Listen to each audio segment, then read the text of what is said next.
चंद्रयान 3 पर इसरो खेल गया जीनियस माइंड गेम। जो नासा सोच नहीं पाया, न चीन और रूस का चला दिमाग। चांद के उस ऑर्बिट तक पहुंचा भारत का चंद्रयान। चांद से केवल 150 किलोमीटर पर हो गया बड़ा खेल। दोस्तों, सबको लग रहा था कि चांद के ऊपर चंद्रयान से पहले ही रूस का लूना 25 लैंड कर जाएगा, लेकिन अब दोस्तों एक बड़ा खेल सामने आ चुका है। क्योंकि दोस्तों रूस के कंधे पर बंदूक रख करके इस बार चीन ने बड़ा खेल किया था, लेकिन अब आखिरी वक्त पर सारा का सारा पासा पलटता नजर आ रहा है। और लगता है कि आज नासा और रूस की रोसकोसमोस ने भी इतना नहीं सोचा था कि सांप भी मर जाएगा और लाठी भी नहीं टूटेगी। चंद्रयान 3 के ऊपर दोस्तों कुछ ऐसा खतरा मंडरा रहा था। एक साथ 6 लाइव चंद्र मिशन सामने मुंह बाय खड़े थे। पीछे से रूस का लूना 25 भी पीछा कर रहा था। 2 डेड पड़े मिशन भी चंद्रयान 3 के रास्ते में बवाल मचाने को बेताब थे। लेकिन इसे आप इसरो का माइंड गेम ही कह लीजिए कि इसरो की टेलीमेट्री ट्रैकिंग और कमांड नेटवर्क के मिशन ऑपरेशन कॉम्प्लेक्स यानी मॉक्स में भारत के वैज्ञानिकों ने चंद्रयान 3 को उस जगह पर पहुंचा दिया है जहां न केवल ईंधन बचा है, समय बचा है, बल्कि बड़े संकट से भी यान अब बच चुका है। दोस्तों, अब बड़ा खेल हो चुका है। और अब जैसा कि मैंने आपको पहले भी बताया था कि इसरो से जो बात लीक हुई, मामला ठीक वैसा ही जा रहा है। मतलब दोस्तों मिशन पर तो पूरा कंट्रोल है ही, बल्कि अब चांद से दूरी भी बहुत कम रह गई है।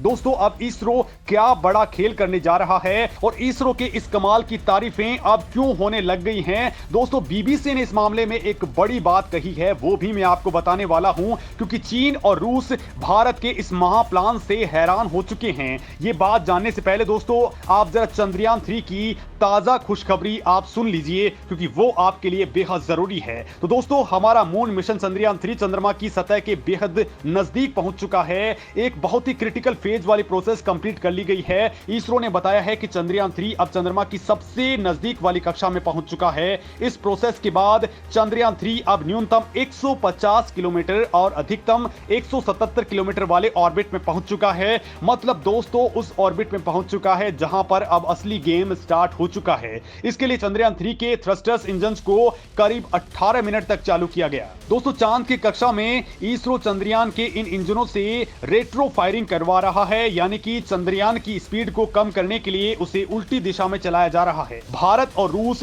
दोनों के लैंडर लगभग एक जैसे हैं। लूना 25 के मुकाबले दोस्तों चंद्रयान 3 2 गुने वजन का है और रूसी स्पेसक्राफ्ट के मुकाबले उसे कम क्षमता वाले रॉकेट से लॉन्च किया गया था। और इसी वजह से दोस्तों चंद्रयान 3 ज्यादा टाइम ले रहा है, लेकिन एक्यूरेसी बिल्कुल सटीक है और इसरो भी पूरी सटीकता के साथ में आगे बढ़ रहा है। क्योंकि आखिरी वक्त पर जरा सी भी चूक पूरे मिशन को बर्बाद कर सकती है। अब दोस्तों इसरो के वैज्ञानिक 2 दिन बाद यानी 16 अगस्त को ही सुबह 8:30 बजे एक बार फिर से तगड़ा बटन दबाने वाले हैं, ताकि ऑन बोर्ड कंप्यूटर जबरदस्त खेल करते हुए चांद के बिल्कुल नजदीक पहुंच जाएं। और दोस्तों वहां पर होगी सबसे डी बूस्टिंग, मतलब कि यान को बिल्कुल जीरो की रफ्तार में पहुंचा दिया जाएगा। सॉफ्ट लैंडिंग इसके बाद में होने वाली है। दोस्तों, पहले कहा जा रहा था कि चंद्रयान 3 रूसी लूना 25 मिशन के बाद में चांद की सतह पर पहुंच सकता है, क्योंकि चंद्रयान 3 जल्दबाजी की बजाय 100% सफलता की ओर आगे बढ़ रहा है। दोस्तों, इस पर भी बड़ा खेल हो गया है। लेकिन जो बात सामने आ रही थी कि अगर चांद पर लूना 25 गिर जाता है, यानी कि क्रैश हो जाता है और चंद्रयान 3 कामयाब हो जाता है, तो रूस के साथ चीन भी दहाड़ मार करके रोने लग जाएगा। क्योंकि दोस्तों इस वक्त दुनिया में जियोपॉलिटिक्स के साथ ही एस्ट्रोपॉलिटिक्स भी अब नया रंग ले चुकी है। रूस इस वक्त भारत की बजाय चीन के ज्यादा करीब हो चुका है, तो भारत इस वक्त नासा और यूरोपीय स्पेस एजेंसियों के नजदीक हो चला है। लिहाजा ये मिशन नासा और यूरोप के लिए भी नाक का सवाल बन चुका है। दोस्तों, कहा यहां भी जा रहा है कि रूस के मिशन लूना 25 में चाइना का पैसा लगा है और दोस्तों उसी ने ही ये कंपटीशन जैसा माहौल बना दिया है। उसको लेकर के भी एक्सपर्ट्स दोस्तों कह रहे हैं कि ये चालबाजी चीन की ही है। अब चीन ने यह काम क्यों किया है? क्या वो कोई बड़ा गेम खेल रहा है? दोस्तों, एक्सपर्ट्स मान रहे हैं कि युद्ध में उलझे रूस पर इस यान को लेकर के किसी तीसरे देश का बड़ा दबाव था। और दोस्तों, जब ये बात सामने आई तो बीबीसी की रिपोर्ट के मुताबिक रूस की स्पेस एजेंसी यानी कि रोसकॉसमोस खुद अब स्वीकार करने लगी है कि चांद के दक्षिण ध्रुव पर सॉफ्ट लैंडिंग करवाने के मामले में रूस दुनिया का पहला देश बन लेना चाहता है। हालांकि दोस्तों, रूस को लेकर के स्पेस वैज्ञानिक कह रहे हैं कि 100 किलोमीटर के दायरे में आने के बाद रूस के लूना 25 की स्पीड बहुत कम हो सकती है, इसकी यात्रा भी अब ज्यादा वक्त ले सकती है। यानी पहले कहा जा रहा था कि ये 5 से 7 दिन के अंदर ही लैंडिंग वाली पोजीशन में पहुंच जाएगा, लेकिन अब कहा जा रहा है कि यहां तो बड़ा गेम हो सकता है।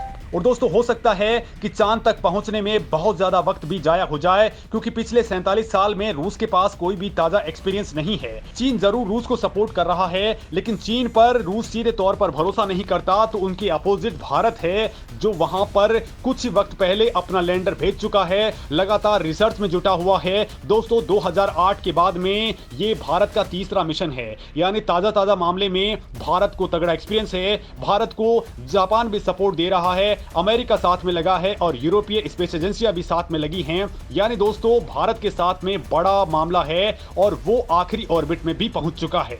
तो वहीं दोस्तों रूस भी नहीं चाहता है कि रेस के चक्कर में वो 2000 करोड़ के प्रोजेक्ट को बर्बाद करके रख दे, साथ ही अपनी स्पेस एजेंसी की साख भी खराब कर ले। ऐसे में बिल्कुल संभव है कि चंद्रयान 3 का लैंडर पहले चांद की सतह पर लैंड कर जाए।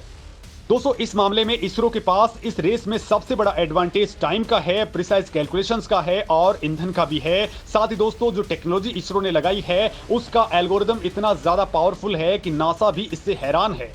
और दोस्तों सारी की सारी टेक्नोलॉजी इस वक्त इसरो के पास में है। इसरो का यह प्रोजेक्ट तय वक्त से बहुत आगे चल रहा है। इसरो का यान चांद के ऑर्बिट में है, तो दोस्तों रूस का लूना 25 अभी चांद के ऑर्बिट से बाहर है। और दोस्तों सबसे बड़ी बात तो यह है कि बड़े खतरों से उसे दो चार भी होना है, यानी अगर उसका यान जरा सी भी चूक कर लेता है तो फिर हमेशा के लिए चांद से बाहर के रास्ते में ही खो जाएगा। हालांकि दोस्तों चीन रूस के कंधे पर बंदूक रख करके इस बार भारत को बीट करवाने में लगा है, ताकि उसे भारत को दबाने का मौका मिल जाए। साथ ही रशिया और चाइना जो लूनर पर स्पेस स्टेशन बना लेना चाहते हैं, उस मकसद में भी वो कामयाब हो जाएं। दोस्तों ये दोनों देश चांद पर लूनर बेस यानी कि ILRS बनाना चाहते हैं, मतलब कि इंटरनेशनल लूनर रिसर्च स्टेशन, जिसके लिए चीन फंडिंग भी कर रहा है। अब दोस्तों इसकी तोड़ के लिए भारत ने भी अमेरिका के साथ में आर्टेमिस अकॉर्ड साइन कर लिया है। आर्टेमिस अकॉर्ड दोस्तों एक ऐसा एग्रीमेंट है जिसमें नासा जो कि चांद पर आर्टेमिस मिशन के तहत ताबड़तोड़ अभियान भेज रहा है, उसकी हर जानकारी भारत को भी साझा होगी। और दोस्तों